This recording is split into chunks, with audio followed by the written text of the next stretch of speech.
Hello, friends. I am Dr. Srishal R. Golagond, Head of the Department of English, V.M.K. Kripa Poshita SR VASTRAD Arts, Science and V.S. BELLIHAL Commerce College, Hungund. Today I am going to talk about effective communication skills. As you know, communication is the gift of God. Communication does exist not only in human world, but also in animals world. See this slide, how these creatures are communicating with each other and one another. Ants communicate through pheromones. Pheromones are chemicals which carry coded information secreted by one ant. A receiver ant gets it and decodes it to get information. The same thing also happens in the case of honeybees. Honeybees communicate through waggling dance. This waggling dance, through this waggling dance, they suggest its fellow members of the community where the source of honey is. So this slide suggests this. This slide suggests that how communication plays very important role not only in human world but also in animals world also. And this communication does exist in human world also. Man is very intellectual animal. Being intellectual animal, he uses his primary biological organs to produce speech sounds. Speech is the medium of communication. It is the gift of God bestowed on human beings. Now let us understand what the word communication means. This communication came from the Latin word communicare.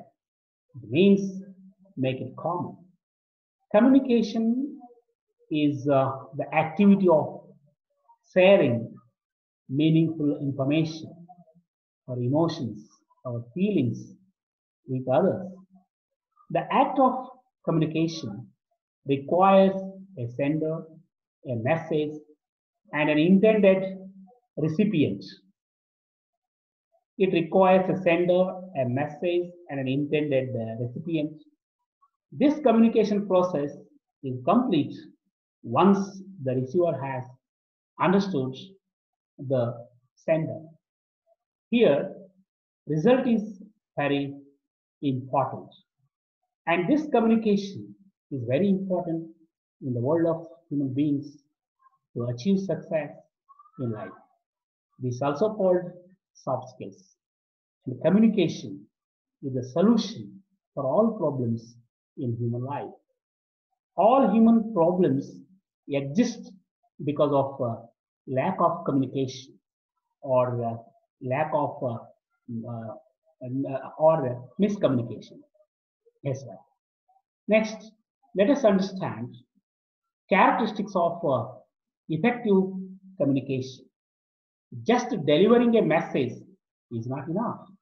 It must meet the purpose of the sender. Keeping this in mind, let us discuss these characteristics of effective communication. The first one is clear message. The message which the sender wants to send must be very simple. It must be easy to understand. Then correct message. Our message should be correct.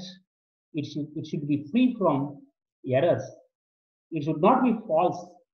It shouldn't be ambiguous. It should be intelligible. It should be convincing. It should be free from grammatical mistakes. Then complete message. Communication is the base of decision making. If the information is incomplete, it may lead to wrong decisions. That's why our message should be complete. Then precise message. The message sent must be very short and concise and facilitate straightforward interpretation and take the desired steps. That's why our message should be exact and precise. Then reliability. This is also very important. We should convey our message in such a way that sender must trust our message and he should rely on our message. Sometimes some people can speak very nicely, but their communication should not be the source of deceit. We shouldn't cheat others. That's why whatever message we are communicating, that should be reliable. That's very important. Then consideration of the recipient. The medium of communication and other physical settings must be planned, keeping in mind the attitude, language, the education level of the listener. That becomes very important here. We must keep in mind whether we are addressing the scholars, whether we are addressing the teachers, whether we are addressing the students. That becomes very important there. Then sender's courtesy. The message so drafted reflect the sender's courtesy, humbleness, and respect towards the receiver. In other words, we should have a respect for the listener. The listener is speaking to our words because he is respecting us, and we must understand why they are listening to us. That becomes very important. Next one, effective communication skills. Here we have two skills. One is linguistic skills, other one is non-linguistic skills. Any communication, whether we are communicating in public or we are speaking to a person, it involves effective linguistic and non-linguistic skills. By linguistic skills, we mean the knowledge of using the language very effectively. And by non-linguistic skills, we mean the use of our body language in communication. Let us discuss some of the aspects of linguistic skills or verbal communication skills. The first one is the topic of communication. The topic of communication is very important and it controls the language used. In other words, the language used to talk about a given topic is different from the language used for another topic. For example, the language used for scientific experiment may be different from the language used for sports commentary and other things. That's why the topic of the communication is very important. Next one is the relation between the speaker and listener. And who is talking to whom is also very important in choosing vocabulary and sentence structure that suits a particular topic. During any communication act, we should keep in mind the audience that we are addressing and our relationship with them. And we must understand and whether the speaker is addressing the teacher community, is addressing the scholars, is addressing the students. We must keep all these things in our mind while addressing the listeners. Yes, next, the medium of communication. Nowadays, there are various media in communication. For example, telephone, radio, TV, paper, face-to-face communication. The medium we use in a particular communication act influence the way we use a particular language. For example, our speech on the telephone is very slow. Sometimes it is very simple and unambiguous. Our language always varies depending on the medium we use while communicating. Yes. Then next one, the context or situation. The context or situation in which our communication is taking place also influence the language we use in the situation. For example, the language used in the laboratory is different from the language used at home. Yes. For example, a scientist uses his language in the kitchen is different from the language he uses in the laboratory. He cannot say to his wife, "My dear wife, please give me a bottle of S2." He cannot say at home. And so he cannot use the scientific language at his home. Yes, this is very important. The purpose of the communication is very important.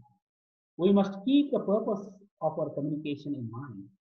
For example, the salesman uses language for persuading his customer to sell his goods. A lawyer uses the language arguing or helping his clients to win his case. A teacher uses a very intelligible language to make his students understand the deeper, difficult concepts. That's very important. Okay, next. And here, all human problems exist because of lack of communication and miscommunication, as already I have told in the beginning. And this slide shows, or this slide suggests the horrible effects of miscommunication. And especially this happened during the Second World War. And really, this these two bombs were dropped on Hiroshima and Nagasaki during the Second World War because of miscommunication, which was arising between Japan, Germany, and America. This is the thing. Then let us go to the next thing, that is non-linguistic skills. Non-linguistic skills, we also say that, are non-verbal communication skills. Communication becomes successful when the language goes with our body language. Body language includes gestures, postures, facial expressions, and personal appearance, and etc. For example, you can just wave your hand up and down to call your friend who is very far from you.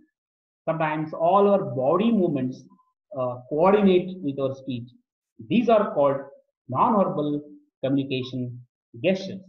Sometimes symbols like traffic lights, charts, and diagram, they all suggest something. They are, yes, sir. Then come to this facial expression. Face is the index of mind, you know that.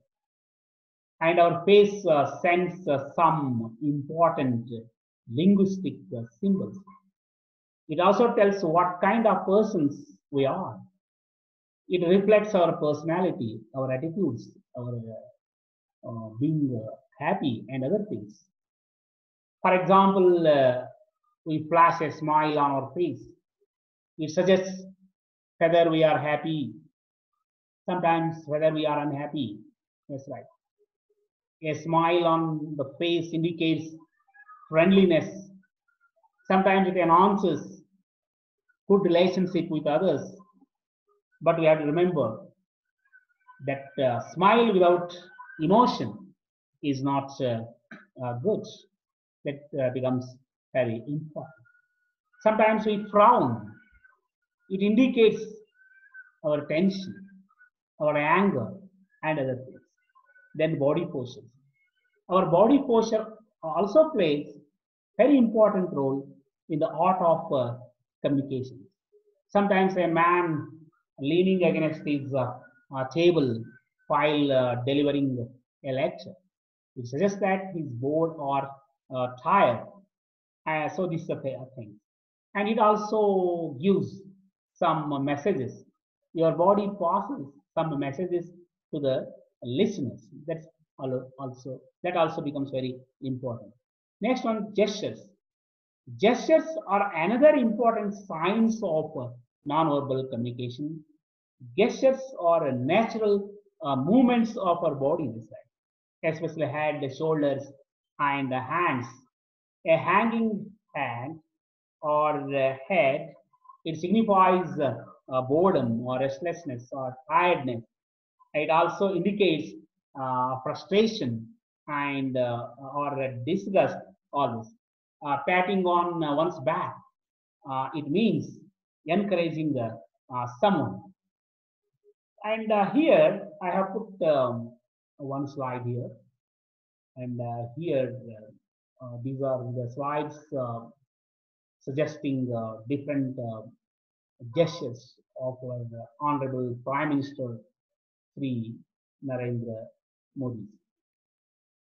And there are three pictures here or images. One is particular thing here. He's pointing towards the people. This gesture suggests that he's crediting his victory to the people of a nation when his party won the majority in the Lok Sabha in 2014. Yes. For a second gesture, and let us think of this second gesture. Here, our respected Prime Minister is intermingling his fingers. And he wants to communicate something to people. My countrymen, come together. Let us achieve something for the sake of our nation. It symbolizes this one. The next, this image, amid COVID-19, and he wears a mask, holding his hands to the people.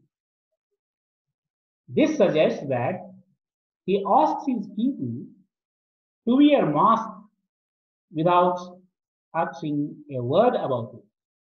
You know how our Prime Minister Modi is reaching all the people of India with technology.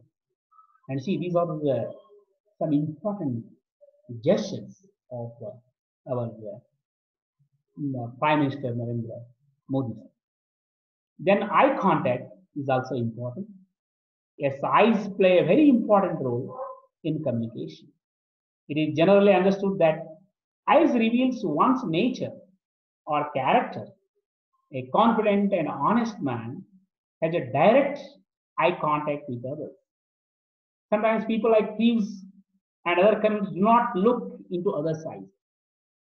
And so, eye contact plays very important role. A teacher should have eye contact with all his students while lecturing. Yes, sir. Who can show friendliness, respect, comfort, interest, or even domination through our eye contact. This personal appearance. This also play very important in the art of effective communication. No one would like to listen to someone who is dressed like a beggar and wants to speak on astronomy or digital. And the speaker must be well dressed. When if somebody who is neatly dressed, even though he is not speaking the truth, people will gather around him and listen to him. Take for example of our politicians, how they are neatly dressed and how they deliver their speech to the audience, how they gather around him to listen to his promises, even though his promises are not fulfilled after the elections. Okay. This is very important. Personal appearance also very important. See the appearance of Prime Minister Modi, as already I have put in the previous slides. Okay. Right, then let us come to these barriers of effective communication. There are some barriers which obstruct our communication. For example, linguistic barriers, psychological barriers, emotional barriers, cultural barriers, etc. Linguistic barriers means we should communicate in a language which is understood by the listener. Listener's language and the speaker's language should be the same. Then only listeners will understand. Otherwise, you won't understand. For example, I can't speak in English before a person whose mother tongue is Urdu or Hindi, like that. This is called linguistic barrier. Uh, in the same language, there may be the variety of dialects. In English language only, there are number of dialects like Indian English, Canadian English, Australian English, and so on and so forth. Yeah. Then psychological barriers. There are various mental and psychological issues that may be barriers to effective communication. Some people have stage fear and speech disorders and pressures and depressions. When a person is in a depressed state, he cannot speak properly because he is very much upset. This is very important. This is due to psychological pressure and all. Next one, emotional barriers. A person who is emotionally mature will be able to communicate very effectively. Emotions like anger, frustration can blur the effectiveness of our communication. Then cultural barriers. We must understand the cultural barriers of our listeners.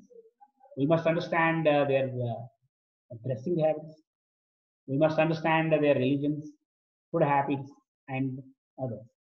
Then only we can communicate with them very successfully. Otherwise, our communication may lead to miscommunication. For example, we must make a fearful noise while eating or drinking a soup in Brazil. Is a good man. Is considered as good manner. Yes, sir. Then organizational structure barriers, and it happens in so many organizations. Whenever a piece of information comes from the leader or the employee, that should be circulated very properly among all the employees in organizations. Most of these barriers arise because of misinformation, lack of transparency. If that information is not circulated among the employees, it leads to misconception. That's why organized structural barriers, they also play a very important role in obstructing effective communication as well. Then attitude barriers. Sometimes we have to communicate with introverts. Sometimes we have to communicate with the people who are not social at all. And sometimes such people have attitude issues like huge ego and inconsiderable behavior. They may not apprehend, they may not comprehend what the speaker is telling them properly. Then perception barriers. Different people perceive the same thing differently because man is a unique animal, you know that. Man is a complex animal, you know that. And he can perceive the thing very differently. The perception level of the audience is crucial to effective communication. And then physiological barriers. Certain physiological barriers like diseases, dumbness, and deafness could also prevent effective communication. Then technological barriers.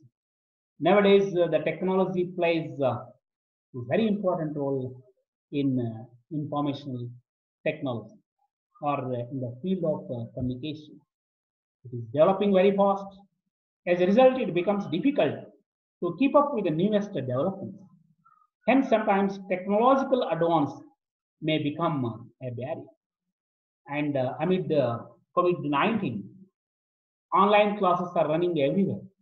But these online classes are not reaching our rural students. It is a very sad thing. And we may also include some barriers like noise, pollution, faulty equipment of communication, etc. We cannot communicate properly when there is a big noise. We cannot communicate properly or effectively in polluted or unhealthy atmosphere. We cannot communicate properly with having faulty equipments and all. Anyhow, if we overcome all these barriers, we can become successful communicators. At last, let us come to conclusion. To conclude, we can say that effective communication plays a major role in achieving educational goals. It is must for developing the personality. And communication involves active listening or listening, speaking, reading, and writing. They can be summarized in one word, LSRWM. Listening, we have to understand why to listen, how to listen, how not to listen, on listening.